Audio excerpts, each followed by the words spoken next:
الحمد لله رب العالمين والعاقبة للمتقين والصلاة على رسوله محمد وعلى آله وأصحابه أجمعين. فأعوذ بالله من الشيطان الرجيم. بسم الله الرحمن الرحيم. ومكروا ومكر الله والله خير الماكرين. صدق الله العظيم وصدق رسوله النبي الأمي الكريم. اللهم صل على سيدنا محمد وعطرته بعدد كل معلوم لك. اللهم صل على سيدنا محمد عبدك ورسولك وعلى المؤمنين والمؤمنات والمسلمين والمسلمات. صدر اجلاس مسلم متحدہ کونسل کے معزز ذمہ دار، آبروئے ملت حضرت مولانا سید تنویر ہاشمی صاحب حفظہ اللہ. تو بھائی ہم سے کہتے ہو چہرہ بدل لو، میں کہتا ہوں چشمے کا نمبر بدل لو. اور کیا زیادہ بڑی بات ہے؟ اس ملک میں ہندوستان کی وفاداری پہ بات کی جاتی ہے کہ مسلمانوں کی وفاداری کیا ہے. کبھی محبت سے دیکھا ہی نہیں آپ نے ہماری وفاداری کیا ہے. حضرت مولانا فضل حق خیر آبادی رحمت اللہ علیہ بڑے عالم گزرے ہیں، بڑے بزرگ گزرے ہیں. بھارت کے سوتنترتا سینانیوں میں شامل تھے، دیش کی آزادی کے لیے لڑائی لڑ رہے تھے. انگریزوں نے گرفتار کیا اور کالا پانی کی سزا دینے کے لیے انڈمان بھیج دیا. وہاں جیل میں تھے، انگریز کی ظالم عدالت نے سزائے موت دی اور کہا مولانا فضل حق بھارت کو آزاد کرنا چاہتے ہو، ہم تمہیں زندگی سے آزاد کرنا چاہتے ہیں. مولانا مسکرا دیے کہ واہ کچھ تو کام آ سکا، میں اپنی مٹی کے کچھ تو کام آ سکا. انگریز آفیسر کو یہ بات بہت بری لگی کہ موت کا فیصلہ سن کر یہ مولوی مسکرا رہا ہے، آخر یہ کس ماں کی دودھ پی کر آیا ہے. بھائی ہم نے ناچنے والی ماؤں کا دودھ نہیں، تہجد پڑھنے والی ماؤں کا دودھ پیا ہے. ہماری ماں نے ہمیں کیا درس دیا ہے. حضرت مولانا فضل حق خیر آبادی رحمت اللہ علیہ مسکراتے ہیں. انگریز جج کو یہ بات بری لگتی ہے. انگریز جج نے نائی کو بلایا اور کہا موت سے پہلے ان کی داڑھی کو کاٹ دو، شیونگ کر دو. حضرت نے فرمایا جرم مت کرو، یہ سزا نہ دو، کیونکہ کل موت کے بعد اپنے رسول کو کیا چہرہ دکھاؤں گا صلی اللہ علیہ وسلم. انگریز نے کہا یہی تو میں چاہتا ہوں کہ تمہیں تکلیف پہنچے. حضرت کی داڑھی کو جب مڑ دیا گیا اور مبارک اور مقدس اور پاکیزہ داڑھی، ایمان والے ایک ایک بال داڑھی کی جب نیچے گر گئے تو حضرت مولانا فضل حق خیر آبادی رحمت اللہ علیہ روتے ہوئے آنسوؤں کے ساتھ نیچے جھکے اور تمام داڑھیوں کو اٹھایا اپنے ہاتھ میں اور لبوں سے چوم کر فرمایا واہ میری داڑھی، مجھ سے پہلے بھارت پہ تو قربان ہو گئی. تم شربت بیچ کر کہتے ہو جہادی شربت. اتہاس نہیں پڑھا آپ نے؟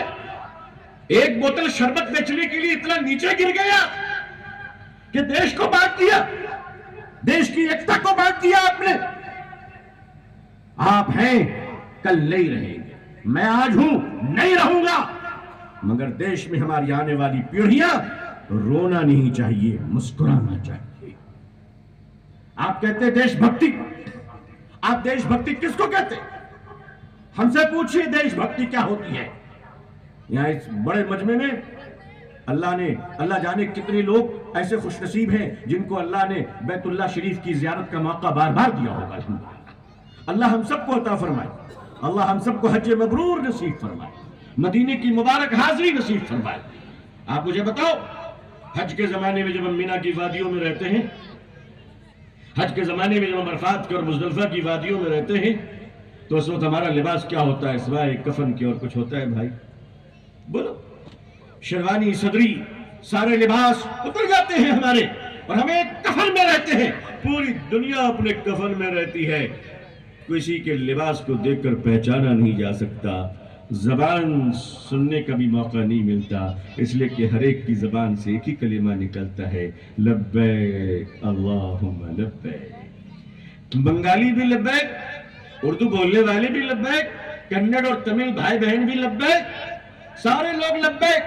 अरफात की वादियों में, मिना की वादियों में, मुज़दलिफा की वादियों में मैं अपने देश के लोगों को बताना चाहता हूं कि सुनिए, जब वहां हम अपने लोगों को ढूंढते हैं तो वादियों में सऊदी अरब के मुकद्दस और मुबारक सरजमीन पे जब हम एक दूसरे को ढूंढते हैं तो नाम और पता नहीं बल्कि आग ऊंचा सर कर कर भारत का तिरंगा देखते हैं।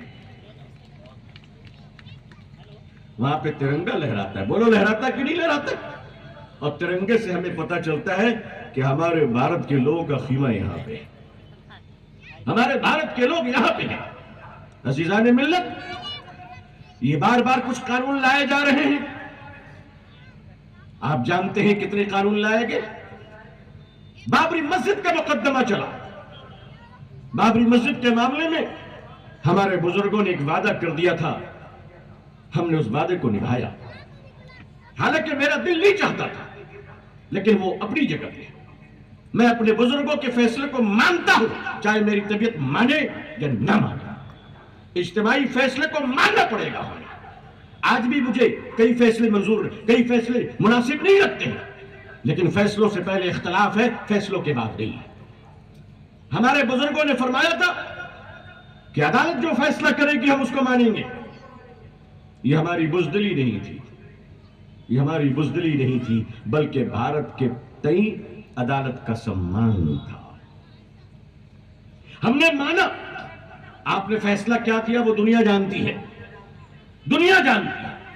आने वाले वक्तों में हमारे लॉ के स्टूडेंट्स वो फैसले पढ़ेंगे तो अपने सर के पसीने पोंछेंगे। क्या ऐसे भी जजेस थे? इस तरह के भी जजेस थे जिनको एमएलसी बनना है, राज्यसभा जाना है, चेयरमैन बनना है, गवर्नर बनना है। बनना कोई बुरी बात नहीं है, बन सकते हैं, मगर जमीर को बेचकर बनना यह बुरी बात है, यह कभी अच्छी बात नहीं हो सकती। जमीर भी कोई चीज है। मान लिया। उसके बाद हमारे देश के माननीय प्रधानमंत्री जी ने फरमाया भारत की मुस्लिम महिला पर बड़ा अत्याचार हो रहा है। मेरा तो जी चाह रहा था कि इसी चक्कर में वलीमा करवा दें।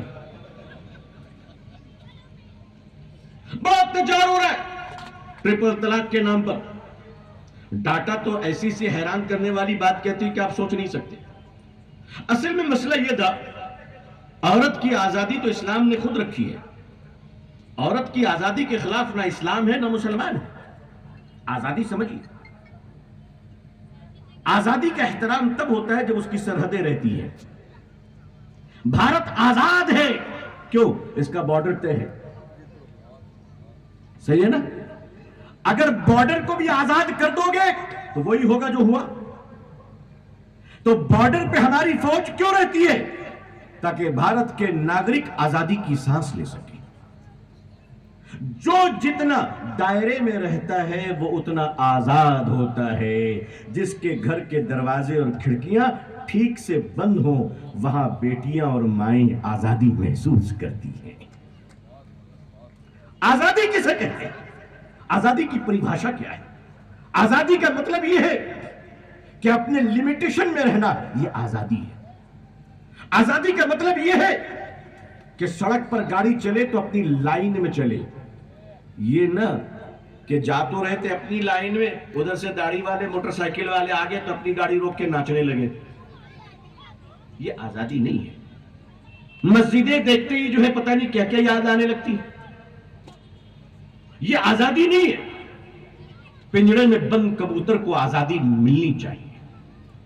पिंजड़े में बंद कबूतर को आजादी मिलनी चाहिए, लेकिन अगर दरवाजा खोलने वाली बिल्ली हो तो फिर अंदर ही रहना बेहतर है।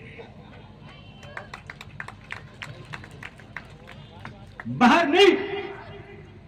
वो लोग आज नारियों की आजादी की बात करते हैं, वो लोग मुसलमान की बेटियों की आजादी की बात करते हैं जिनके यहां दिन के उजाले में बलात्कार होता है और रात के अंधेरे में अंतिम संस्कार होता है। बेटियों की इज्जत, तलाक बिल लाया गया। मैं शुक्रगुजार हूं कि हमारे बाज फिqही मकतबे फिक्र के लोग जो इसमें इख्तलाफ के बावजूद उन्होंने उम्मत के साथ इत्तेहाद का मुजाहरा किया। आपको सलाम पेश है, सलाम पेश। फिqही इख्तलाफ है और रहेंगे, और सच बात यह है कि जहां दो दिमाग होते हैं वहां इख्तलाफ होता है। जहां दो दिमाग होते हैं वहां इख्तलाफ होता है। 100% इत्तेफाक तो सिर्फ पागलों में ही होता है। पागल लोग सब मुत्तफिक होते हैं, आपस में सारे एक होते हैं। उसके बाद बारी बारी चीजों को लाई जा रही है, सिर्फ मुसलमानों को डिस्टर्ब करने, डिस्ट्रॉय करने और मुल्क में पोलराइजेशन लाने के। कोई अगर पूछ के तमाम मसलक के मुबारक और मुकद्दस इत्तेहाद, जिंदाबाद जिंदाबाद। खुश रहिए। आखिर दावाना अल्हम्दुलिल्लाहि रब्बिल आलमीन वस्सलामु अलैकुम वरहमतुल्लाहि वबरकातुहू। करना है अल्हम्दुलिल्लाह। नमाज इशा अदा की जाएगी। जो लोग पास वाली मस्जिद में नमाज इशा अदा करना चाहते हैं वहाँ बाजमात आप नमाज इशा अदा कर लें। जो लोग यहाँ लेफ्ट साइड में बाजमात नमाज इशा अदा करना चाहते हैं यहाँ अदा कर लें, या जो लोग अपने अपने घर पहुँचकर इत्मीनान से अदा करना चाहते हैं, आप जहाँ आपको मुनासिब लगे आप नमाज बैरियल आप नमाज इशा अदा कर लें। MNC की जानिब से शह नशीन पर तशरीफ फरमा तमाम उलमाए करम का, मशाइखीन का, सियासी कायदीन का, अलग अलग तंजीमों के, तहरीकों के ज़िम्मेदारान का, मुख्तलिफ जमातों के ज़िम्मेदारान का शुक्रिया अदा करता हूँ। बिलखुसूस वो तमाम इदारे जिन्होंने इस प्रोग्राम को सपोर्ट किया, मैं तमाम का शुक्रिया अदा करता हूँ। साथ ही साथ बुखारी मस्जिद जमात के जिम्मेदारान ने आप तमाम के लिए पानी और बिस्किट का इंतजाम किया, मैं उनका भी शुक्रिया अदा करता हूँ और उम्मीद करता हूँ कि वो आने वाले दिनों में इससे बढ़कर अपनी खिदमत अंजाम देंगे इंशाअल्लाह ताला। वहाँ बाहर रोड पे ट्रैफिक हो रही है, आप ख्याल रखें आने जाने वालों को किसी किस्म की तकलीफ ना हो, बल्कि आप पूरा मन तरीके से अपनी अपनी गाड़ियों तक पहुँचे। आप अपनी गाड़ियाँ लेकर अपने अपने इलाके में अपने अपने घर तक पुरसकून तरीके से पहुँचे, किसी किस्म का शोरगुल न करें। अल्हम्दुलिल्लाह आप यहाँ इस अजीम शान एहतजाजी जैसे आम में शिरकत करके अपने इत्तेहाद का भरपूर मुजाहरा किया है। मैं आप तमाम का दोबारा शुक्रिया अदा करता हूँ। साथ ही साथ ख़वातीन का भी शुक्रिया अदा करता हूँ कि आप अपनी तमाम तर मसलियात को बगैर साथ रखकर इस अजीम शान एहतजाजी जैसे आपका हिस्सा बनी। मैं आपका भी शुक्रिया अदा करता हूँ।